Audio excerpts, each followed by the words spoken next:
नमस्कार दोस्तों। आज हम 100 सिद्धांत या नियम देखने जा रहे हैं एक ही वीडियो के माध्यम से। यहाँ पर आज हम बात करेंगे मनोविज्ञान के 100 सिद्धांत या विशेष प्रकार के नियमों को लेकर के या खास प्रकार की विधियों को लेकर के जो आपकी परीक्षा के लिए बहुत महत्वपूर्ण होते हैं।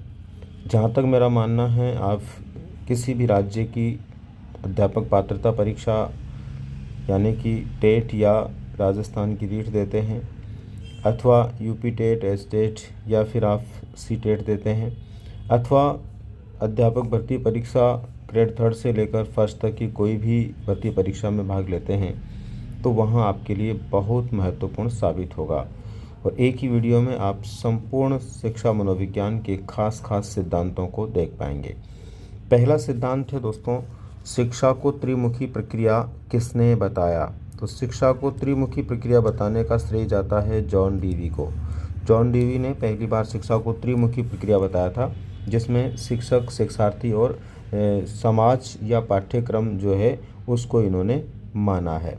प्रगतिशील शिक्षा के जनक कौन है या इसका विचार किसने दिया था? तो ये भी जॉन डीवी ने दिया है दोस्तों। जो परंपरागत तरीकों में नवाचारों के माध्यम से सिखाने से संबंधित शिक्षा का दृष्टिकोण है। आत्मा ही परमात्मा है, ये विचार देने का श्रेय जाता है दोस्तों प्लेटो को। ईस्वी पूर्व 5वीं-4वीं सदी में प्लेटो हुए थे, जिन्होंने कहा था आत्मा ही परमात्मा है। आत्मा क्या होती है, इसकी उदाहरण देते हुए इन्होंने कहा था, हमारी नाभि से निकलने वाली तृष्णा, हमारे हृदय से निकलने वाले भाव और मस्तिष्क के विचार मिलकर आत्मा का निर्माण करते हैं। मनोविश्लेषणवाद सिगमंड फ्राइड के द्वारा दिया गया था दोस्तों। 1900 ईस्वी के अंदर या 20वीं सदी में मुख्य रूप से इन्होंने काम किया और ये वियना ऑस्ट्रिया के निवासी थे। मूलतः मनोचिकित्सक थे और इन्होंने मनोविश्लेषणवाद को दिया, जो आज मनोविज्ञान का प्रथम बल कहलाता है। व्यवहारवाद को देने का श्रेय जाता है अमेरिकी विद्वान जे.बी. वॉटसन को। जे.बी. वॉटसन ने व्यवहारवाद को 1913 ईस्वी में पहली बार प्रस्तुत किया था और वर्तमान में जो मनोविज्ञान है उसका ये द्वितीय बल कहलाता है और मनोविज्ञान के अभिप्राय को लेकर के व्यवहार के अध्ययन के रूप में इसी संप्रदाय के द्वारा वर्णित किया गया है। नेक्स्ट है दोस्तों प्रकार्यवाद संप्रदाय देने का श्रेय जाता है विलियम जेम्स को। विलियम जेम्स अमेरिकी विद्वान थे और इन्होंने 1890 ईस्वी में जो है इसको प्रस्तुत किया था। संरचनावाद विलियम वुंड ने दिया है दोस्तों। ये जर्मनी के विद्वान थे और इसकी शुरुआत जो है 1879 में लिप्जिंग नामक स्थान से इन्होंने की थी, जहां कार्ल मार्क्स विश्वविद्यालय में मनोविज्ञान की पहली प्रयोगशाला भी इन्होंने स्थापित की थी। मनोदेहिकी या द्वैतवाद ये टिचनर का है दोस्तों। संरचनावाद में ही टिचनर जो है सहयोग करता थे और इन्होंने इस विचार को देते हुए कहा था कि हमारा शरीर और मन जो है ये एक नदी के दो किनारों की तरह है और एक किनारे पर कोई प्रभाव आता तो दूसरे पर अपने आप प्रभाव उसका देखने को मिलता है। इसे ही इन्होंने द्वैतवाद या मनोदेहिकी के रूप में वर्णित किया था। किंडरगार्टन का मतलब होता है दोस्तों बच्चों का बगीचा। ये जर्मन भाषा का शब्द है और ये एक शिक्षा प्रणाली है जो 19वीं सदी में जर्मनी के विद्वान फ्रॉबेल के द्वारा दी गई, जो एक तरह से खेल खेल में बालकों को सिखाने की विधि है, जिसमें बगीचा जो है उसको एक विद्यालय के रूप में, जो अध्यापक होता है विद्यालय में उसको एक माली के रूप में, और बच्चों से संबंधित उनकी प्रगति को इन्होंने पौधों और फूलों की प्रगति के समान वर्णित किया है। प्रयास एवं त्रुटि का सिद्धांत ये थॉर्नडाइक के द्वारा दिया गया, जो अमेरिकी विद्वान है। इन्होंने इस सिद्धांत को 1898 ईस्वी के अंदर दिया था और ये अधिगम का पहला सिद्धांत माना जाता है। शास्त्रीय अनुबंध का सिद्धांत ये आई.पी. पावलोव के द्वारा दिया गया दोस्तों। आई.पी. पावलोव जो थे ये मूलतः रूसी विद्वान थे, शरीर क्रिया शास्त्री के रूप में थे। इन्होंने चिकित्सा के क्षेत्र में 1904 का नोबेल प्राइज़ प्राप्त किया। इनके द्वारा कुत्ते पर प्रयोग किया गया था और इन्होंने ही शास्त्रीय अनुबंध के अंदर ये कहा था कि जब भी किसी प्राणी को अस्वाभाविक उद्दीपक के साथ अनुकूलित कर दिया जाता है तो वह उसके साथ में बहुत आसानी से अनुकूलित होकर, अनुबंधित होकर कार्यों को सरल रूप में कर पाता है। इसलिए आदत निर्माण के संदर्भ में ये सिद्धांत बहुत महत्वपूर्ण है। पुनर्बलन का सिद्धांत CL हल, क्लॉर्क लियोनार्ड हल के द्वारा दिया गया था दोस्तों। 20वीं सदी में दिया गया ये सिद्धांत है। इन्होंने इस सिद्धांत को आवश्यकता पूर्ति के रूप में या फिर चालक न्यूनता के रूप में, व्यवस्थित व्यवहार के रूप में, आवश्यकता अवकलन के रूप में प्रस्तुत किया। इसमें इन्होंने 133 बार प्रयोग किया था और गणितीय स्वयं सिद्धियों के आधार पर, जो 17 स्वयं सिद्धियाँ थी उनके आधार पर और उपसिद्धियों के आधार पर इन्होंने प्रस्तुत किया। इन्होंने ही जो है विशेष रूप से पुनर्बलन या प्रोत्साहन के कुछ तरीकों का वर्णन किया था। क्रिया प्रसूत सिद्धांत, दोस्तों ये सिद्धांत है B.F. स्किनर का। B.F. स्किनर अमेरिकी विद्वान थे। इनके द्वारा ये सिद्धांत जो है 1938 में चूहे पर और 1943 में कबूतर पर प्रयोग करके दिया गया। इन्होंने पहली बार जो है SR थ्योरी को RS थ्योरी में बदल दिया था और इन्होंने RS थ्योरी में बदलते हुए कहा था कि ज़रूरी नहीं है कि पहले उद्दीपक होने पर ही कोई प्राणी क्रिया करे, बल्कि इन्होंने कहा था पहले क्रिया होने के बाद भी उद्दीपक अगर तत्काल मिल जाता तो प्राणी उस व्यवहार को सीख जाता है। आज की कंप्यूटर की शिक्षा इनके सिद्धांत पर आधारित है और अभिक्रमित अनुदेशन देने का श्रेय भी इनको जाता है। एकल प्रयास अधिगम एडविन गुथरी का था दोस्तों। एडविन गुथरी अमेरिकी विद्वान थे। इनके इस सिद्धांत को सामीप्य अधिगम का सिद्धांत भी कहते हैं और इन्होंने कहा था कि प्राणी पहली बार में जिस प्रयास से किसी कार्य को कर लेता है, भविष्य में वह उसी प्रयास से उस कार्य को करता है। मैक्स वर्दीमर गेस्टाल्टवाद, दोस्तों गेस्टाल्टवाद जो है इसकी शुरुआत में विचार देने का श्रेय जाता है मैक्स वर्दीमर को। मैक्स वर्दीमर के द्वारा विचार दिए गए थे।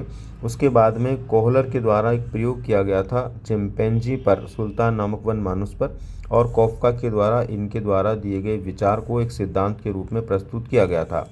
इसलिए ये मान के चलिए कि 1912 ईस्वी से लेकर के 1925 ईस्वी के बीच में किए गए कार्यों से गेस्टाल्टवाद की विचारधारा निकल करके आई। नेक्स्ट है दोस्तों तलरूप अधिगम सिद्धांत। तलरूप अधिगम सिद्धांत कुर्ट लेविन ने दिया था। अमेरिका में रहकर के इन्होंने इस सिद्धांत को दिया। ये मूलतः गेस्टाल्टवादियों के सहयोगी थे।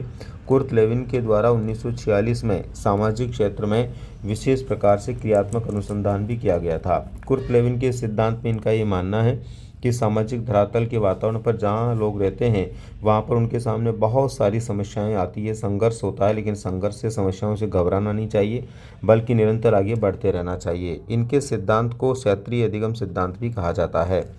प्रेक्षणात्मक अधिगम सिद्धांत, दोस्तों ये अल्बर्ट बांडुरा का है। ये मूलतः कनाडा के निवासी थे, लेकिन अमेरिका में रहकर इन्होंने मनोविज्ञान के क्षेत्र में काम किया। इसी सिद्धांत को हम सामाजिक संज्ञानात्मक अधिगम सिद्धांत भी कहते हैं। इनके द्वारा प्रेक्षणात्मक अधिगम सिद्धांत दिया गया, इसी को हम मॉडलिंग लर्निंग भी कहते हैं। इनके द्वारा दिए गए सिद्धांत में इन्होंने कहा है कि एक बालक जो है जैसा देखता है, प्रेक्षण करता है सामाजिक वातावरण में, वैसा ही वो सीखता है। इसके लिए इन्होंने एक छोटी फिल्म बनाई थी बेबी डॉल पर और उसके आधार पर इसको प्रमाणित भी किया था। इनके अनुसार सीखने के 4 सोपान इन्होंने बताए हैं प्रेक्षणात्मक अधिगम या मॉडलिंग लर्निंग में, जिनमें सबसे पहले एक व्यक्ति किसी चीज़ को विशेष रूप से ध्यान केंद्रित करते हुए देखता है, यानी अवधान होता है, उसके बाद धारण करता है, फिर उसे पुनः प्रकट करता है या अनुकरण करता है, और उसके बाद में जब उसको प्रोत्साहन मिलता है तो वो सीख जाता है। अव्यक्त अधिगम, ये टॉलमैन का है दोस्तों। टॉलमैन का ये मानना है कि कोई भी व्यक्ति सीखने के बाद कई बार उसको प्रकट नहीं करता है, वो प्रकट नहीं करना अव्यक्त अधिगम है। इन्होंने ही पहली बार निष्पादन और अधिगम को अलग अलग रूपों में वर्णित किया और यही पहले वो व्यक्ति हैं जिन्होंने उद्देश्यपूर्ण व्यवहारवाद का विचार दिया। तो उद्देश्यपूर्ण व्यवहारवाद के जनक के रूप में भी हम किसको जानते हैं? टॉलमैन को जानते हैं। साहचर्यवाद जॉन लॉक का एक संप्रदाय था दोस्तों, जो कि सबसे पहले 17वीं सदी के अंदर आया था। 17वीं सदी में आने वाले इस संप्रदाय में जॉन लॉक ने जो खास बात बताई थी वो ये थी कि जब कोई भी बालक पैदा होता है तो उसका मस्तिष्क कोरे कागज़, टेबुला रासा या खाली स्लेट के समान होता है, जिस पर वो अपने अनुभव लिखता है। जॉन लॉक ने ही एक बालक की शिक्षा की तुलना कृषि से की थी। इन्होंने कहा था जिस प्रकार से फसल के लिए कृषि महत्वपूर्ण होती है, उसी प्रकार बालक के लिए शिक्षा महत्वपूर्ण होती है। Learning by doing, learning by doing का विचार देने का श्रेय जाता है जॉन डीवी को। जॉन डीवी जो थे ये मूल रूप से प्रकार्यवादी संप्रदाय से जुड़े हुए थे। इन्होंने प्रकार्यवादी संप्रदाय में रहते हुए ही लर्निंग बाय डूइंग का विचार दिया था और ये अमेरिका के एक प्रमुख शिक्षा शास्त्री के रूप में जाने जाते हैं। अमेरिकी शिक्षा शास्त्री के रूप में जाने जाते हैं। और दोस्तों ये भी ध्यान रखना है कि जॉन डीवी जो हैं ये मनोवैज्ञानिक नहीं होते हुए भी शिक्षा शास्त्र में इनके द्वारा किए गए कार्यों के कारण इनको मनोवैज्ञानिक का दर्जा प्राप्त है। नेक्स्ट है दोस्तों प्रयोजनवाद। विलियम मैकडूगल के द्वारा दिया गया ये विचार है, जिसको प्रेरकीय संप्रदाय भी कहते हैं, कर्णीयतावादी संप्रदाय भी कहते हैं। विलियम मैकडूगल ने कहा था कि मनुष्य जन्मजात रूप से 14 प्रकार की मूल प्रवृत्तियां लेकर पैदा होता है, और ये जो 14 प्रकार की मूल प्रवृत्तियां होती है, इन्हीं मूल प्रवृत्तियों से संबंधित 14 प्रकार के संवेग भी होते हैं, और इन संवेगों के और मूल प्रवृत्तियों के कारण व्यक्ति प्रेरित होकर किसी कार्य को करता है। इन्होंने मनुष्य को जन्मजात प्रेरक जीव के रूप में भी माना है। मानवतावाद, ये अब्राहम मैस्लो का है दोस्तों, अमेरिका से जुड़े हुए थे। इन्होंने मानवतावाद संप्रदाय में कहा कि मनुष्य जो है मूल रूप से अपनी आत्मसंतुष्टि के लिए या आत्मसिद्धि के लिए, पूर्ण संतोष के लिए अपनी प्राथमिक और द्वितीयक आवश्यकताओं को पूरा करता हुआ पहुंचता है। इनकी आवश्यकताओं का इन्होंने एक पदानुक्रम दिया था, जिसको हम आवश्यकता पदानुक्रम का सिद्धांत बोलते हैं, जिसमें इनकी पहली आवश्यकता दैहिक आवश्यकता मानी है, दूसरी सुरक्षा आवश्यकता, तीसरी इन्होंने स्नेह या प्रेम की आवश्यकता को माना, तथा चौथा इन्होंने सम्मान की आवश्यकता को माना, तथा अंतिम रूप से इन्होंने आत्मसिद्धि का विचार दिया था। तो इनका जो सिद्धांत है वो मूल रूप से आत्मसिद्धि की विचारधारा को बताने वाला है, और आत्मसिद्धि का मतलब होता है दोस्तों किसी भी कार्य में पूर्ण संतोष की प्राप्ति होना। पूर्ण संतोष ही आत्मसिद्धि के रूप में इन्होंने बताया है। तो आत्मसिद्धि का विचार इनके द्वारा दिया गया। आत्मसिद्धि जो है वो पूर्ण संतोष को दर्शाता है, आत्मसिद्धि, और ये इनके मानवतावाद संप्रदाय की विचारधारा है। और दोस्तों ये भी ध्यान रहे, मानवतावादी संप्रदाय जो है ये मनोविज्ञान का तीसरा बल कहलाता है। दोस्तों अगला है सूझ एवं अंतर्दृष्टि का सिद्धांत। ये मैक्स वर्दीमर के द्वारा दिया गया था। सबसे पहले मैक्स वर्दीमर ने 1912 ईस्वी में इसके बारे में विचार दिया था। बाद में इसको सिद्धांत के रूप में प्रतिपादित करने के लिए कोहलर का प्रयोग महत्वपूर्ण साबित हुआ। अंतर्दृष्टि या सूझ का मतलब होता है पूर्व ज्ञान के आधार पर अचानक पैदा होने वाला कोई भी ज्ञान, जिससे व्यक्ति किसी समस्या का समाधान प्राप्त कर सकता है या नए व्यवहार को सीख लेता है। समरूप तत्व अंतरण का सिद्धांत ये थॉर्नडाइक के द्वारा दिया गया है। थॉर्नडाइक ने अधिगम अंतरण के सिद्धांत को देते हुए कहा कि दोनों परिस्थितियों में, यानी सीखने वाली और बाद में उपयोग में लाने वाली परिस्थितियां जितनी अधिक समान होती है, अधिगम का अंतरण उतना ही अधिक मात्रा में होता है। सामान्यीकरण या अंतरण का सिद्धांत ये चार्ल्स जुड़ के द्वारा दिया गया दोस्तों, जिसमें कहा कि जब कोई व्यक्ति किसी व्यवहार के लिए सामान्य हो जाता है तो वो भविष्य में उस प्रकार का व्यवहार आसानी से कर लेता है। इसका जो है समर्थन करने का श्रेय जाता क्रॉ एंड क्रो को। नेक्स्ट है दोस्तों समग्रता अंतरण सिद्धांत। ये कोहलर के द्वारा दिया गया था। कोहलर ने कहा था कि कोई भी अधिगम अंतरण होता है तब होता है जब किसी व्यक्ति के सामने समस्या समग्र रूप से होती है, तो पूर्व ज्ञान के आधार पर उसमें सूझ पैदा हो जाती है, और सूझ के कारण वो नवीन परिस्थिति में कार्य को कर पाता है। द्विकारक अंतरण सिद्धांत। द्विकारक अधिगम अंतरण सिद्धांत देने का श्रेय स्पीयरमैन को जाता है दोस्तों। स्पीयरमैन ने कहा था कि हमारी बुद्धि में दो कारक होते हैं, एक जी कारक होता है, दूसरा एस कारक होता है। एस कारक से व्यक्ति किसी ज्ञान को प्राप्त करता है और जी कारक से किसी ज्ञान का उपयोग करता है। इस प्रकार से एस कारक से ज्ञान को ग्रहण करना और जी कारक से उसका उपयोग करने, इस तरह से अधिगम अंतरण में भी एक से ज्ञान को लेना, दूसरे से उपयोग में करना होता है। तो दो कारक इसके अंदर महत्वपूर्ण हो गए, इस वजह से इन्होंने इसको द्विकारक अधिगम अंतरण सिद्धांत कहा है। मूल्यों का अभिज्ञान। ये मूल्यों के अभिज्ञान का अधिगम अंतरण सिद्धांत बागले के द्वारा दिया गया दोस्तों, और बागले के द्वारा कहा गया है कि एक व्यक्ति में बहुत सारे गुण या मूल्य हो सकते हैं, लेकिन अधिगम अंतरण के दौरान उन्हीं मूल्यों को आगे की परिस्थितियों में उपयोग में ला सकता है जो उसके मूल्यों के अंदर महत्वपूर्ण मूल्य होते हैं, अभिज्ञान के रूप में होते हैं या आदर्श के रूप में होते हैं। द कंडीशंस ऑफ लर्निंग, ये रॉबर्ट एम गेने के द्वारा लिखी गई एक पुस्तक है दोस्तों, और ये इनका एक सिद्धांत भी हम मान सकते हैं, जिसमें इन्होंने 8 प्रकार के अधिगम का उल्लेख किया है। रॉबर्ट एम गेने के अनुसार अधिगम कितने प्रकार का होता है? 8 प्रकार का अधिगम होता है। ये एक सोपानी के रूप में इन्होंने बताया है, जिसमें इनके द्वारा बताए गए 8 प्रकार के जो अधिगम होते हैं वो क्रमशः संकेत अधिगम, उद्दीपन अनुक्रिया अधिगम, श्रृंखला अधिगम, शाब्दिक अधिगम, बहुविभेदन अधिगम, प्रत्यय अधिगम, सिद्धांत अधिगम और समस्या समाधान अधिगम होते हैं। एस ओ आर बॉन्ड, पहले देखिए दोस्तों एस आर बॉन्ड ही हुआ करता था, लेकिन बाद में वुडवर्थ ने इसको एस ओ आर बॉन्ड कहा। इन्होंने कहा कि कोई भी जो स्टिमुलस होता है, एस का मतलब स्टिमुलस से यहाँ पर उद्दीपक से है, और उद्दीपक जो होता है उसके बाद में अनुक्रिया होती है, आर का मतलब रेस्पॉन्स अनुक्रिया होती है। लेकिन इन्होंने कहा कि देखो किसी भी उद्दीपक से डायरेक्ट अनुक्रिया नहीं हो सकती, वो अनुक्रिया कब होती है? जब उसके बीच में कोई ज्ञानात्मक क्षेत्र पैदा हो जाता है। तो यहाँ पर ऑर्गेनिज्म ज्ञानात्मक क्षेत्र का पैदा होना, ये विचार इन्होंने दिया। और इस तरह से ये SR बॉन्ड को SOR बॉन्ड में बना दिया, किसने? वुडवर्थ ने। नैमित्तिक अनुबंध, नैमित्तिक अनुबंध का सिद्धांत जो है ये स्किनर का सिद्धांत है दोस्तों। स्किनर के द्वारा ये सिद्धांत दिया गया। इन्होंने कहा कि कोई भी कार्य कोई भी प्राणी करता है तो किसी के निमित्त होकर करता है, बिना निमित्त कार्य नहीं करता। जैसे उदाहरण के तौर पर चूहे पर इन्होंने प्रयोग किया था। तो जब चूहे ने लीवर को दबाया और वहाँ पर भोजन प्राप्त हुआ, तो भविष्य में चूहा लीवर को इसलिए दबा रहा था कि उससे वहाँ से भोजन की प्राप्ति होगी। इसलिए नैमित्तिक अनुबंध को साधनात्मक अनुबंध भी कहते हैं। तो साधनात्मक अनुबंध का विचार भी यही है, सक्रिय अनुबंध का विचार भी यही है, और इसी को हम क्रियाप्रसूत सिद्धांत भी कहते हैं। सक्रिय अनुबंध ये स्किनर का है दोस्तों। अभी हम बात कर रहे थे कि सक्रिय अनुबंध, नैमित्तिक अनुबंध, साधनात्मक अनुबंध, ये सभी नाम किसके हैं? स्किनर के सिद्धांत के हैं। संयोजनवाद, संयोजनवाद का विचार थॉर्नडाइक ने दिया दोस्तों। थॉर्नडाइक के संयोजनवाद के जनक भी हैं। ये प्रश्न पूछा भी जा चुका है परीक्षा में, तो ध्यान रहे। संयोजनवाद जो है थॉर्नडाइक के द्वारा दिया गया। इनका जो सिद्धांत है उद्दीपन अनुक्रिया का सिद्धांत, जिसको हम प्रयास एवं त्रुटि का सिद्धांत भी कहते हैं, संबंधवाद का भी कहते हैं, उसी सिद्धांत को हम संयोजनवाद का सिद्धांत भी कहते हैं। संबद्ध सहज अनुबंध, ये पावलोव का है दोस्तों। पावलोव का जो क्रियाप्रसूत सिद्धांत है उसको संबद्ध सहज अनुबंध भी कहते हैं। इसी को हम जो है विशेष रूप से किसी अस्वाभाविक उद्दीपक के साथ अनुबंधित होकर क्रिया करना भी कहते हैं, और इसी को हम कहते हैं संबंध प्रत्यावर्तन का सिद्धांत भी। क्लासिकल कंडीशनिंग थ्योरी भी इसी को कहा जाता है। तो दोस्तों ये सब नाम जो है पावलोव के सिद्धांत के हैं, जिसमें आसानी से किसी अस्वाभाविक उद्दीपक के साथ अनुबंध होने के बाद होने वाली क्रिया को दर्शाया गया है। मॉडलिंग लर्निंग बांडुरा का है दोस्तों।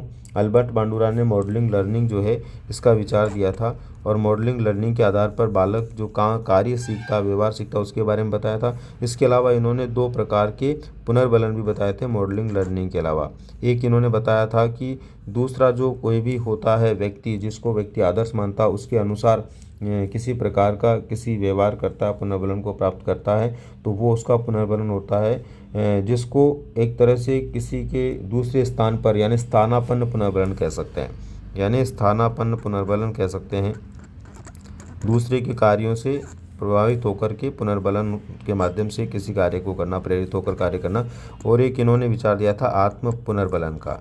इस तरह से दोस्तों ये भी ध्यान रखना है कि इनके द्वारा दिए गए सिद्धांत में 2 तरह का पुनर्बलन इन्होंने बताया है। नेक्स्ट है दोस्तों क्षेत्र अधिगम सिद्धांत कुर्ट लेविन का है। कुर्ट लेविन ने जो है क्षेत्र अधिगम सिद्धांत को तल रूप अधिगम सिद्धांत के नाम से दिया था। इनका ये मानना है कि सामाजिक वातावरण पर व्यक्ति के सामने बहुत सारी बाधाएं आती है, उन बाधाओं का मुकाबला करते हुए आगे बढ़ते रहना, निरंतर बढ़ते रहना ही जीवन विस्तार है। गणितीय शब्दों का इन्होंने सर्वाधिक अपने सिद्धांत में प्रयोग किया था, और एक छोटी बालिका के ऊपर इन्होंने प्रयोग किया था, यानी एक बालिका पर प्रयोग करते हुए इन्होंने अपना सिद्धांत प्रस्तुत किया था। ब्रूनर के द्वारा दोस्तों रचनावाद का सिद्धांत दिया गया। ब्रूनर संज्ञानवादी विद्वान थे। इन्होंने कहा कि बालक अपना निर्माता खुद होता है, बालक अपना निर्माता खुद होता है, इसलिए इसको निर्मितिवाद भी कहते हैं, इसलिए इसको निर्मितिवाद का सिद्धांत भी कहते हैं। निर्मितिवाद का मतलब है बालक सामाजिक वातावरण के अंदर बहुत सारे अनुभव प्राप्त करता है, उनमें से जो उसको अच्छा लगता है उसको ग्रहण करता है, बाकी को छोड़ देता है, अर्थात अपना निर्माता खुद होता है। संज्ञानात्मक सांस्कृतिक विकास का सिद्धांत ये वाइगोत्स्की के द्वारा दिया गया दोस्तों। वाइगोत्स्की के सिद्धांत के अंदर इन्होंने कई प्रकार के विचार दिए। जैसे इनके द्वारा दिए गए जो विचार हैं उसमें LAD इनका एक महत्वपूर्ण विचार है, LPD इनका एक महत्वपूर्ण विचार है, और ZPD इनका एक महत्वपूर्ण विचार है। तो यहाँ पर ये सब क्या है दोस्तों, इसको लेकर के भी ध्यान रखने की आवश्यकता है। LAD का मतलब होता है लेवल ऑफ एक्चुअल डेवलपमेंट, यानी बालक का वास्तविक जो विकास होता है वो क्षेत्र जिसके अंदर बालक खुद अपने आप सीखता है उसको लेवल ऑफ एक्चुअल डेवलपमेंट कहते हैं। दूसरा LPD का मतलब है लेवल ऑफ पोटेंशियल डेवलपमेंट, यानी बालक जहाँ पर सीखने की बहुत अधिक संभावना रखता है, जहाँ दूसरे व्यक्ति या योग्य व्यक्ति उसको सिखाते हैं। ZPD का मतलब होता है जोन ऑफ प्रॉक्सिमल डेवलपमेंट। इसका मतलब होता है कि LAD और LPD के बीच का समीपस्थ या निकटस्थ वो क्षेत्र जिसमें बालक सीख तो सकता है लेकिन प्रारंभ में किसी की मदद की आवश्यकता होती है। तो इस तरह का विचार इनके द्वारा दिया गया था दोस्तों। इसके बाद में परिपक्वता सिद्धांत, ये गैसेल का है।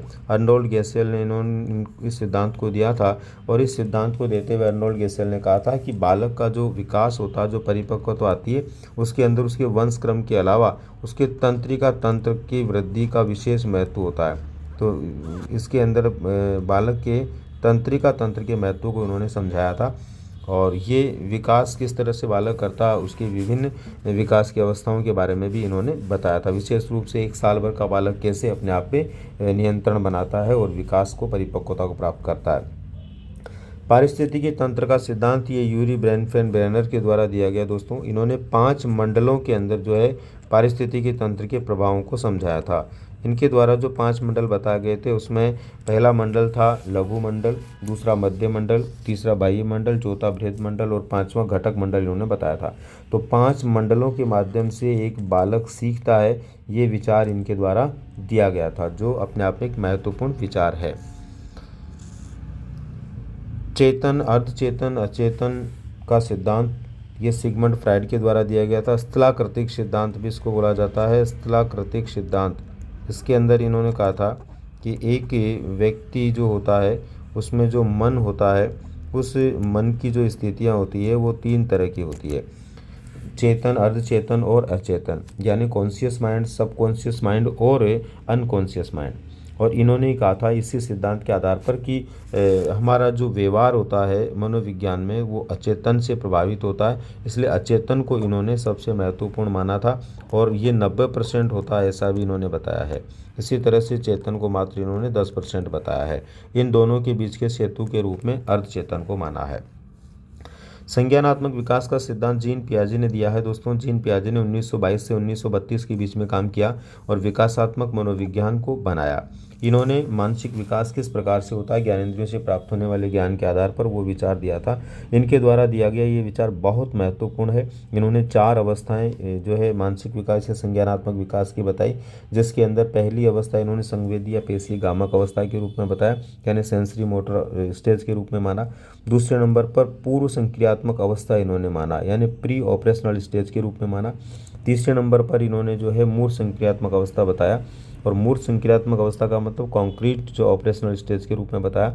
और चौथी अवस्था इन्होंने जो है अमूर्त यानी एब्स्ट्रैक्ट ऑपरेशनल स्टेज के रूप में बताया। इस तरह से इन्होंने 15-16 वर्ष की आयु तक संपूर्ण मानसिक विकास या संज्ञानात्मक विकास को बताया। इन्होंने कहा था कि बालक की बुद्धि का अधिकतम विकास 15-16 वर्ष की आयु तक हो जाता है।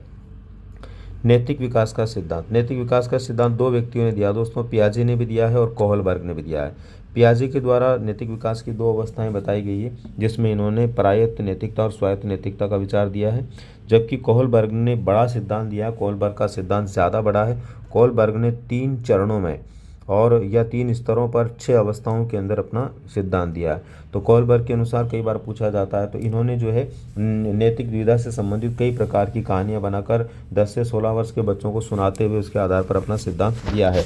परंपराओं के आधार पर इन्होंने माना है, इसलिए 3 जो है चरण इनके हैं, पूर्व परंपरागत, परंपरागत और उत्तर परंपरागत। इस आधार पर इन्होंने अपनी जो है 3 चरण बताए और प्रत्येक चरण में 2 अवस्थाएं नैतिक विकास की इन्होंने मानी। इनकी जो नैतिक विकास से जुड़ी हुई नैतिक द्विधा की कहानियाँ बनाकर बच्चों को सुनाई थी, उसमें हेंस की द्विधा सबसे चर्चित कहानी रही है। भाषा विकास LAD, दोस्तों भाषा विकास जो है इसका विचार दिया था अमेरिकी विद्वान नोम चॉम्स्की ने। बाकी लोग मानते हैं कि भाषा जो है वो अर्जित अवधारणा है, लेकिन नोम चॉम्स्की एक ऐसे विद्वान है जो कहते हैं भाषा विकास से संबंधित जो मूल बात होती है या भाषा विकास से संबंधी जो खास बात होती है वो होती है जन्मजात LAD के कारण। और LAD का मतलब होता है लैंग्वेज एक्विजिशन डिवाइस, यानी भाषा अधिग्रहण तंत्र।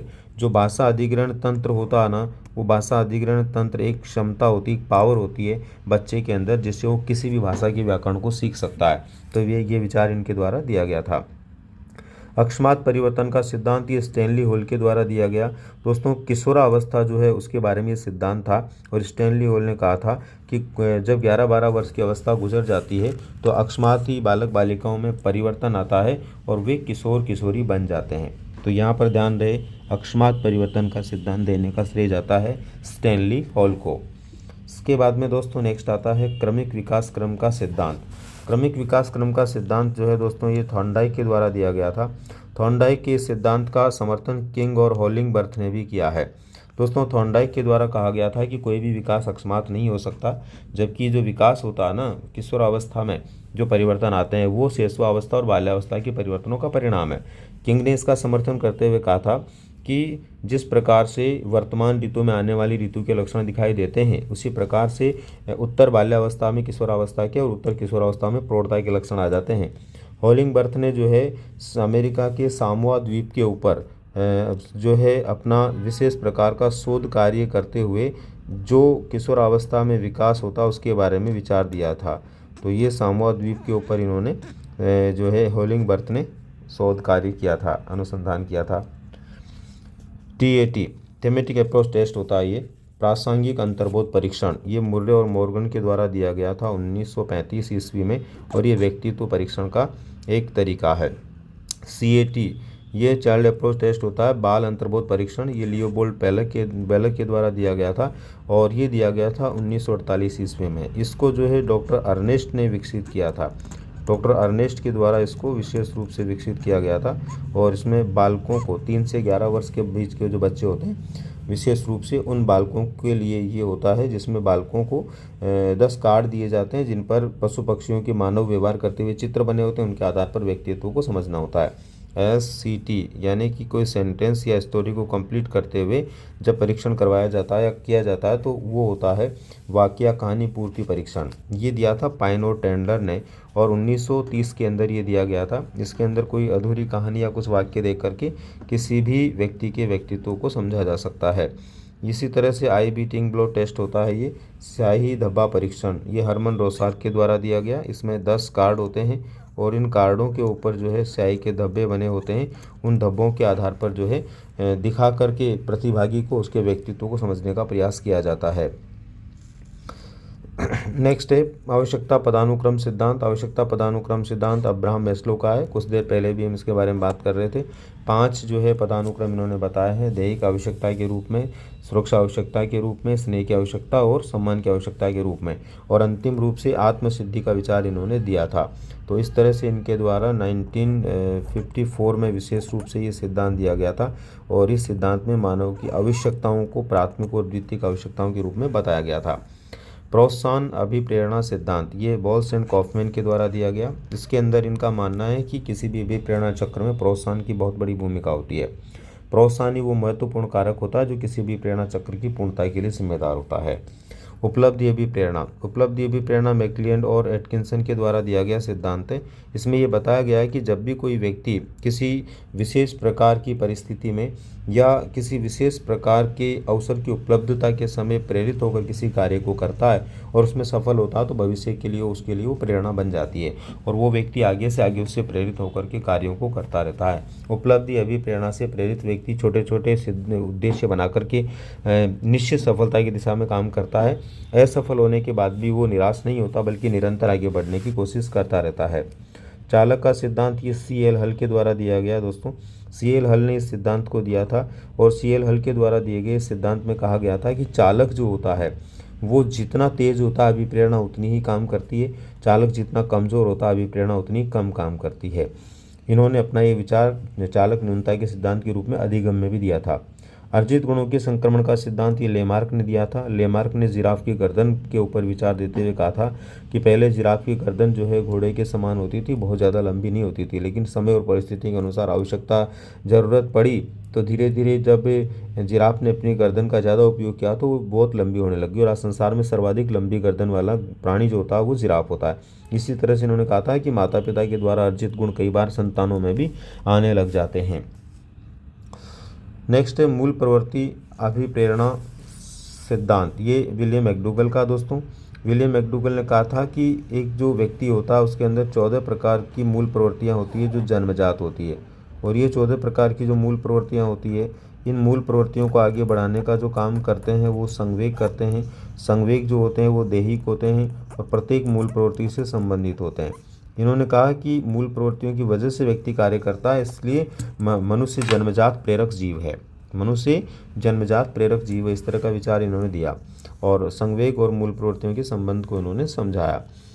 एक कारक बुद्धि विनय टर्मन और स्टर्न के द्वारा ये विचार दिया गया। बिने, स्टर्न और टर्मन ने ये विचार दिया था दोस्तों। और इन्होंने कहा था कि हमारी जो बुद्धि होती है उसमें एक ही खंड होता है, जिसमें एक ही प्रकार का कारक होता है और वो सभी कार्यों के लिए जिम्मेदार होता है। हालांकि जॉनसन ने इस सिद्धांत को जो है निरंकुशवादी सिद्धांत के रूप में प्रतिपादित किया और खंडन भी किया कि एक कारक नहीं हो सकता। अगर एक ही कारक होता तो व्यक्ति सभी कार्यों को समान रूप से करता, लेकिन व्यक्ति अलग अलग कार्यों में अलग अलग प्रकार के परिणामों को प्राप्त करता है। इसका मतलब एक कारक होना संभव नहीं है। द्विकारक बुद्धि सिद्धांत ये स्पीयरमैन का दोस्तों, इन्होंने एक बुद्धि का मॉडल देते हुए कहा था कि हमारी बुद्धि के बीच में एक जी कारक होता है और इसके चारों तरफ जो होते हैं वो एस कारक होते हैं। इस तरह का मॉडल इन्होंने दिया था और इन्होंने कहा था कि एस कारक जो होता है वो अर्जित कारक होता है, जिससे प्राणी किसी ज्ञान या व्यवहार को प्राप्त करता है और फिर जी कारक के द्वारा उस व्यवहार को वो काम में लेता है, यानी जी कारक के द्वारा उस व्यवहार को वो काम में लेता है। इस तरह का विचार इन्होंने दिया था ये मॉडल दे करके। ठीक है, तो इस तरह से जी और एस कारक मॉडल इन्होंने दिया, इस वजह से इसको द्विकारक अधिगम बुद्धि सिद्धांत कहा जाता है। त्रिखंड बुद्धि सिद्धांत भी स्पीयरमैन ने दिया था। इन्होंने कहा था कि हमारी बुद्धि के अंदर एक और कारक होता है जिसके अंदर जी और एस कारक दोनों एक खंड में पाए जाते हैं, वो तीसरा खंड होता है। इस तरह से इन्होंने अपने ही सिद्धांत को बदल करके त्रिखंडात्मक बुद्धि सिद्धांत दिया था। तरल ठोस बुद्धि, ये रेमंड बी कैटल के द्वारा दिया गया था। इन्होंने कहा था कि हमारे अंदर एक तरल बुद्धि होती है जो जन्मजात प्रकार की होती है और ये जन्मजात प्रकार की बुद्धि जो होती है उसको हम बदल नहीं सकते, ये फिक्स रहती है। दूसरी अर्जित बुद्धि होती है जो ठोस बुद्धि होती है, साथ ही साथ इन्होंने कहा अर्जित बुद्धि को हम बदल सकते हैं। इसके अलावा इन्होंने कहा कि अर्जित बुद्धि ही बड़ी सफलताओं के लिए जिम्मेदार होती है, जबकि जन्मजात बुद्धि जो सामान्य कार्य होते हैं उनके लिए जिम्मेदार होती है। समूह कारक बुद्धि, समूह कारक बुद्धि का सिद्धांत दिया था थर्स्टन ने सबसे पहले। मूल रूप से इसके देने वाले थर्स्टन है, इनके सहयोगी थे केली। थर्स्टन ने जो है थर्स्टन और केली ने मिलकर एक पुस्तक लिखी थी, PMA, प्राइमरी मेंटल एबिलिटी, प्राथमिक मानसिक योग्यता। इसमें इन्होंने कहा था कि एक व्यक्ति की बुद्धि के अंदर वैसे तो 13 कारक होते हैं जो समूह में पाए जाते हैं, लेकिन इन 13 कारकों में से 7 कारक होते हैं जो महत्वपूर्ण होते हैं, जो नियमित रूप से काम में आते हैं। इस तरह का विचार इन्होंने दिया था। बाद में केली ने अलग से अपना विचार दिया और केली ने अपनी एक पुस्तक लिखी थी, crossroads in the mind of man. इसके अंदर इन्होंने कहा था 9 कारक होते हैं और 9 के 9 ही क्या होते हैं, महत्वपूर्ण होते हैं। ये अलग से इन्होंने विचार दिया है, लेकिन इसमें ये ध्यान रखना आपको ये सिद्धांत आता है तो मूल रूप से आपका जो ध्यान रखने वाला मुद्दा ये है कि समूह कारक बुद्धि सिद्धांत के देने वाले किसको मानना, आपको थर्स्टन को ही मानना है। नेक्स्ट है दोस्तों त्रिआयामी बुद्धि सिद्धांत। त्रिआयामी बुद्धि सिद्धांत जो है ये दिया था JP गिलफोर्ड ने। किसने दिया था, JP गिलफोर्ड ने। JP गिलफोर्ड के द्वारा ये सिद्धांत दिया गया, जिस सिद्धांत के अंदर JP गिलफोर्ड ने कहा कि हमारी बुद्धि जो होती है उसमें 3 आयाम होते हैं और ये जो 3 आयाम होते हैं, इन 3 आयामों के अंदर एक होता है जो विषय वस्तु के रूप में होता है, दूसरा संक्रिया के रूप में, तीसरा उत्पादन के रूप में होता है। ऐसे करके सबसे पहले इन्होंने जो है अपना ये जो सिद्धांत दिया था विषय वस्तु के रूप में यानी कंटेंट, उसके बाद में दूसरा संक्रिया यानी ऑपरेशन और तीसरा इन्होंने प्रोडक्ट, ये 3 जो है इन्होंने इसके आयाम बताए थे। और इनके आधार पर इन्होंने कहा था कि हमारी बुद्धि के अंदर कुल जो होते हैं ये 120 खंड होते हैं। 4 इन्होंने विषय वस्तु मानी थी, 5 ऑपरेशन माने थे और 6 इन्होंने प्रोडक्ट माने थे। बाद में इसमें कई तरह के बदलाव इन्होंने किए। त्रिचापीय बुद्धि सिद्धांत ये स्टर्नबर्ग का बुद्धि सिद्धांत था। स्टर्नबर्ग के द्वारा दिए गए इस बुद्धि सिद्धांत में इन्होंने माना कि हमारी बुद्धि में 3 अलग अलग क्षेत्र होते हैं जहाँ से बुद्धि का विकास होता है, जिनका संबंध वातावरण से होता है, अनुभव से होता है और हम जिस व्यवहार में रहते हैं उस व्यवहार से होता है। सैंपल या आदर्श बुद्धि सिद्धांत थॉमसन ने दिया और इसका ये जो सिद्धांत है इसमें इन्होंने कहा कि हमारी बुद्धि जो होती है ना वो छोटे छोटे सैंपल से मिलकर के एक बड़ी संरचना के रूप में बनती है। बहुबुद्धि सिद्धांत हार्वर्ड गार्डनर के द्वारा दिया गया। हार्वर्ड गार्डनर ने बहुबुद्धि सिद्धांत के अंदर कहा कि बुद्धि जो होती है वो कारकीय खंडीय ये नहीं होती है या समूह कारकीय नहीं होती है, बल्कि बुद्धि के अंदर अलग अलग बुद्धियाँ होती है जो मिलकर के हमारी बुद्धि का निर्माण करती है। अलग अलग योग्यताओं के रूप में इन्होंने माना। अलग अलग योग्यताओं के रूप में सबसे पहले इन्होंने 7 योग्यताएं बताई, फिर 8 बताई, फिर 9 बताई। तो इस तरह से अलग अलग तरह की योग्यताएं इनके द्वारा बताई गई है, जिसमें स्वयं को समझना, दूसरों को समझना, भाषा से संबंधित योग्यता है, वनस्पति से संबंधित योग्यता है। इस तरह से इन्होंने वर्तमान समय तक 9 योग्यताएं बताई है। इसके बाद में नेक्स्ट है आश्चर्यजनक बुद्धि। आश्चर्यजनक बुद्धि का सिद्धांत बीएस ब्लूम के द्वारा दिया गया। और बीएस ब्लूम का ये मानना दोस्तों, इन्होंने कहा कि बुद्धि नाम की कोई चीज़ हमारे मस्तिष्क में या हमारे शरीर में होती नहीं है। मैं तो आश्चर्य मानता हूँ लोग किसे बुद्धि कहते हैं। विकासात्मक बुद्धि, ये पियाजे का सिद्धांत है दोस्तों। जीन पियाजे ने जो संज्ञानात्मक विकास का सिद्धांत दिया था, उसी सिद्धांत को हम बुद्धि सिद्धांत भी कहते हैं। और 4 अवस्थाओं के अंदर बुद्धि के विकास को इन्होंने माना था। 15-16 वर्ष की आयु में बुद्धि के पूर्ण विकास का विचार भी इनके द्वारा ही दिया गया था। संवेगात्मक बुद्धि का विचार डेनियल गोलमैन का। वैसे तो दोस्तों इस विचार को सबसे पहले देने का जो श्रेय जाता है वो अमेरिकी विद्वानों को जाता है, जिन्होंने सबसे पहले जॉन मेयर और पीटर सेलो के नाम से थे, जिन्होंने संवेगात्मक बुद्धि पुस्तक लिखी और अपना विचार दिया था 1990 में। लेकिन इसको व्यवस्थित करते हुए आगे बढ़ाने का श्रेय डेनियल गोलमैन को जाता है। इसको प्रसिद्धि दिलवाने का श्रेय डेनियल गोलमैन को जाता है, जिन्होंने 1995 ईस्वी में संवेगात्मक बुद्धि, बुद्धि लब्धि से महत्वपूर्ण क्यों नामक पुस्तक लिखी थी। इन्होंने कहा था कि संवेगात्मक बुद्धि का मतलब अपने संवेगों को समझना, दूसरे के संवेगों को समझना तथा उनको सही प्रकार से प्रबंधित करना होता है और उचित समय पर उचित संवेग प्राप्त करना होता है, जिससे व्यक्ति जीवन में 80% सक्सेस को प्राप्त करता है। भारतीय बिने साइमन परीक्षण ये राइस के द्वारा दिया गया था। राइस मूल रूप से वर्तमान पाकिस्तान के रहने वाले थे, लेकिन इन्होंने उस समय दिया था जब भारत पाकिस्तान एक ही हुआ करता था, तो इसलिए इसको भारतीय बिने साइमन परीक्षण के नाम से जानते हैं। शील गुण सिद्धांत ये ऑलपोर्ट के द्वारा दिया गया था। ऑलपोर्ट के द्वारा दिए गए सिद्धांत में इन्होंने कहा था कि जो मनुष्य होता है उसके व्यक्तित्व का निर्माण शील गुणों से होता है। इनके द्वारा बताए गए थे 17,953 शील के गुण होते हैं, जिनसे एक व्यक्ति का व्यक्तित्व बनता है, जिन्हें जो है 4,500 भागों में बांटा जा सकता है। और अंत में कहा उनको सामान्य और विशिष्ट 2 रूपों में भी हम देख सकते हैं, सामान्य शील के गुण और विशिष्ट शील के गुण। इस तरह का विचार इनके द्वारा दिया गया था। इड ईगो सुपर ईगो सिद्धांत फ्राइड के द्वारा दिया गया। फ्राइड ने कहा कि मनुष्य का व्यक्तित्व जो होता है उसमें 3 घटक पाए जाते हैं, इदम, अहम और परम अहम, यानी ईड ईगो सुपर ईगो। और ये जो घटक होते हैं इनसे मिलकर व्यक्तित्व का निर्माण होता है, लेकिन इनके अलग अलग प्रभाव होते हैं। इड जो होता है ये व्यक्ति के अंदर पशु प्रवृत्ति को जन्म देता है, आदर्शवाद, वो ये अपने आप में जो है सुखवादी सिद्धांत होता है। ईगो जो होता है ये वास्तविकता का सिद्धांत होता है और व्यक्ति को इंसान बनाता है। सुपर ईगो आदर्शवादी होता है, देवत्व भाव को पैदा करता है। इस तरह कुल मिलाकर के ये अलग अलग अवस्थाओं में अपने प्रभाव छोड़ते हैं। अगर हम इड की बात करें तो ये शैशवावस्था के अंदर अपना प्रभाव छोड़ता है। ईगो जो होता है ये युवावस्था में अपना प्रभाव छोड़ता है और सुपर ईगो जो होता है वृद्धावस्था में अपना प्रभाव छोड़ता है। विशेषक का सिद्धांत ये आरबी कैटल के द्वारा दिया गया। आरबी कैटल ने विशेषक का सिद्धांत देते हुए कहा कि 2 प्रकार के विशेषक होते हैं, जिन विशेषकों से व्यक्ति के व्यक्तित्व का निर्माण होता है। एक सतही विशेषक होते हैं, दूसरे स्रोत विशेषक होते हैं। और इसी सिद्धांत में इन्होंने कहा कि मूल रूप से व्यक्ति में 16 शील के गुण पाए जाते हैं। इन 16 शील के गुणों से ही व्यक्तित्व का निर्माण होता है। धनात्मक चरित्र के इन 16 शील के गुणों को जानने के लिए इन्होंने 16 पीए प्रश्नावली का भी विचार दिया था।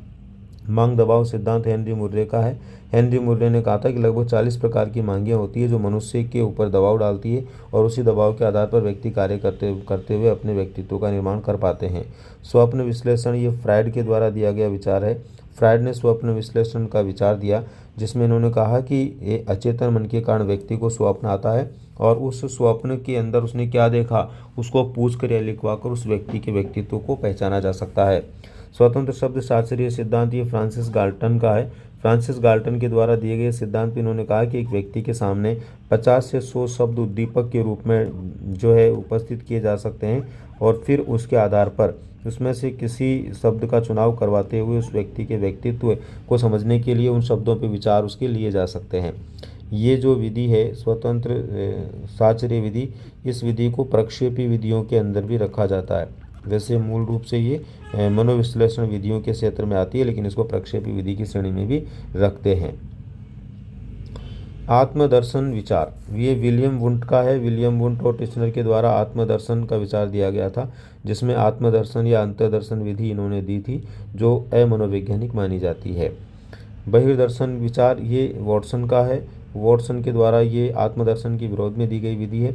इसमें जो है किसी का व्यक्ति के कार्यों का अवलोकन और निरीक्षण करते हुए उसके व्यवहार को या व्यक्तित्व को समझा जाता है। ये वैज्ञानिक विधि मानी जाती है। समाजमिति विधि का विचार ये जेल मोरेनो का है।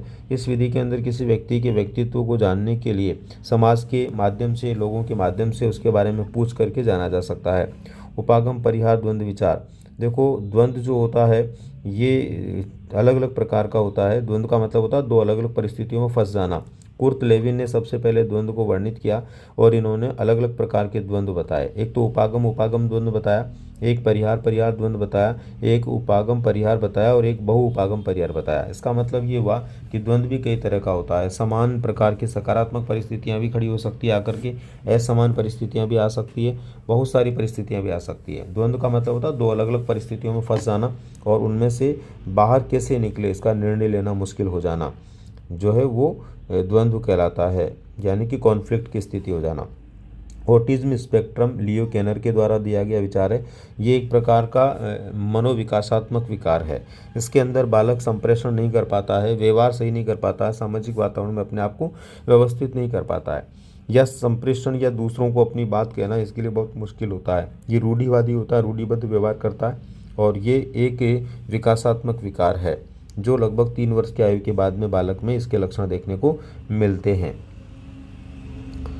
प्रोजेक्ट योजना ये किलपैट्रिक के द्वारा दी गई है और किलपैट्रिक ने इसको दिया था 1918 ईस्वी में। ये सबसे पहले जो है इसका विचार देने का श्रेय जाता है जॉन डीवी को, और जॉन डीवी ने प्रायोजना के आधार पर विचार दिया था, उसे प्रोजेक्ट या प्रायोजना विधि के रूप में व्यवस्थित किया किलपैट्रिक ने 1918 ईस्वी में। इसमें 6 सोपान होते हैं और इसमें पहले योजना बनाकर किसी कार्य को किया जाता है। किलपैट्रिक ने इसके बारे में कहा है कि पूर्ण सामाजिक वातावरण में होने वाला उद्देश्यपूर्ण कोई कार्य है वो अपने आप में प्रोजेक्ट है। विनेटिका योजना ये वासबर्न के द्वारा दिया गया एक तरीका है। डाल्टन योजना ये हेलेन पार्करिस्ट के द्वारा दिया गया तरीका है जो शिक्षण के अंदर बाल केंद्रित होने के साथ ही खेल विधि का समर्थन करता है। एक विशेष प्रकार की योजना जिसमें बिना किसी टाइम टेबल के और बिना किसी समय चक्र के और निर्धारित पाठ्यक्रम के बालक की इच्छा के अनुसार उसको सिखाया जाता है। ये अमेरिका से शुरू हुई योजना है और सबसे बड़ी बात है कि इसका नाम डाल्टन एक अमेरिका के शहर के नाम पर रखा गया है जो अपने आप में अलग है। अभिक्रमित अनुदेशन ये स्किनर और हॉलैंड के द्वारा दिया गया विचार है। स्किनर और हॉलैंड ने सबसे पहले 1954 ईस्वी के समय इसको रेखीय अभिक्रमित अनुदेशन के रूप में दिया था। बाद में ये कई प्रकार के अनुदेशनों के रूप में जाना जाता है जिसके अंदर बालक को स्वयं को अपने स्तर पे स्वाध्याय करना होता है, अपना अनुदेशन खुद को करना होता है, उसके सामने छोटे छोटे भागों में विषय वस्तु प्रेषित की जाती है। ये एक प्रमुख खेल विधि बन चुकी है। खेल प्रणाली हेनरी कॉल्डवेल को का विचार है। इंग्लैंड के विद्वान थे, गणित पहली बार इन्होंने बालकों को खेल खेल में पढ़ाया और इन्होंने कहा था कि खेल एकमात्र ऐसा कार्य है जिसको बालक पूर्ण मन से करता है। इस वजह से इनको खेल विधि का जनक भी माना जाता है या वास्तविक जनक भी कहा जाता है।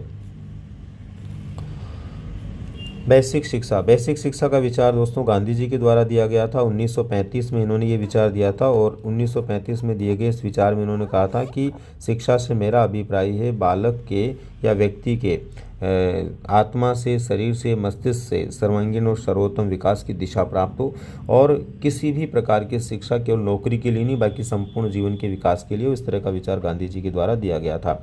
इस शिक्षा को आगे बढ़ाने में डॉक्टर जाकिर हुसैन ने इनकी मदद की थी। संप्रत्य विचार दिया जा विलियम जेम्स ने जो अपनी पुस्तक लिखी थी द प्रिंसिपल ऑफ साइकोलॉजी और ये पुस्तक लिखी थी इन्होंने 1890 ईस्वी में। इसी पुस्तक में पहली बार इन्होंने आत्म संप्रत्य या संप्रत्य का विचार दिया था। संप्रत्य का मतलब विचार से होता है। इनमें खास विचार थे आत्म संप्रत्य, इसके बाद में दूसरा विचार था अभिवृत्ति, मनोवृत्ति, रुचि, अभिरुचि और आदत आदि विचार इन्होंने दिए थे जो अधिगम के संप्रत्तियों के रूप में जाने जाते हैं, अधिगम के निहितार्थ के रूप में जाने जाते हैं। ये सब पॉजिटिव होते हैं तो व्यक्ति ज़्यादा अधिगम कर पाता है। कूडर परीक्षण जीएस कूडर के द्वारा दिया गया था। टाइप्स ऑफ हैबिट्स आदतों के प्रकार ये वैलेंटाइन के द्वारा दिया गया था। 7 प्रकार की आदतें बताई गई थी। आईक्यू विचार यानी आईक्यू क्या होती है, इंटेलिजेंस कोटेंट क्या होता है या बुद्धि लब्धि क्या होती है, ये बुद्धि लब्धि का विचार टर्मन के द्वारा दिया गया था। स्केप फोल्डिंग वाइगोस्टकी के द्वारा स्केप फोल्डिंग का विचार दिया गया। स्केप फोल्डिंग का मतलब होता है किसी भी बालक के पढ़ते समय यदि उसके अधिगम की मात्रा को आप बढ़ाना चाहते हैं तो माता पिता को या शिक्षक को उसका क्या करना चाहिए, समर्थन करना चाहिए, जिससे कि उसके अधिगम निष्पादन की मात्रा बढ़ जाती है, परफॉर्मेंस बढ़ जाती है। रेसिप्रोकल टीचिंग ये वाइगोस्की का ही विचार है। रेसिप्रोकल टीचिंग में वाइगोस्की ने कहा है कि एक जो बालक होता है वो सामाजिक वातावरण के अंदर जो लोग रहते हैं उनके साथ रहने से सामाजिक वातावरण में होने वाले व्यवहार से ही कई बातें सीख जाता है, उसको परस्पर शिक्षण कहते हैं और वही रेसिप्रोकल टीचिंग है। सेल्फ रेगुलेशन ये गैसेल के द्वारा दिया गया था दोस्तों विचार। ये सेल्फ रेगुलेशन का मतलब होता है जब बालक छोटा होता है यानी 3, 4, 5 महीने का होता है, उस समय वो अपने खाने पीने सोने के नियम बना लेता है और उन नियमों के आधार पर ही समय पर सोना, समय पर जगना आदि कार्य या व्यवहार को प्रदर्शित करता है। वो उसका सेल्फ रेगुलेशन कहलाता है या आत्म विनियमन कहलाता है। प्रोक्सीमोडिस्टल विकास, प्रोक्सीमोडिस्टल विकास का विचार दिया था गैसेल ने और इस विचार को कुप्पूस्वामी के द्वारा भी दिया गया दोस्तों। कुप्पूस्वामी भी इस विचार के समर्थक हैं और इस विचार में कहा गया है कि एक बालक जो विकास को प्राप्त करता है उस विकास के अंदर पहले वो आंतरिक प्रकार की विकास को प्राप्त करता है, आंतरिक अंग बनते हैं, फिर बाह्य अंग बनते हैं, यानी मस्तिष्क, हृदय आदि पहले बनते हैं, फिर उसके बाह्य अंग बनते हैं। इसको प्रोक्सीमोडिस्टल विकास कहते हैं, यानी कि केंद्र से परिधि की ओर विकास या समीपस्थ या समीप से दूरी की ओर विकास भी इसको कह सकते हैं। इसके बाद में है सेफालोकोडल। ये सेफालोकोडल जो है ये विकास गैसेल के द्वारा ही दिया गया है। कुप्पूस्वामी भी इस विचार को देते हैं। ये मस्तकोद्मुखी विकास होता है।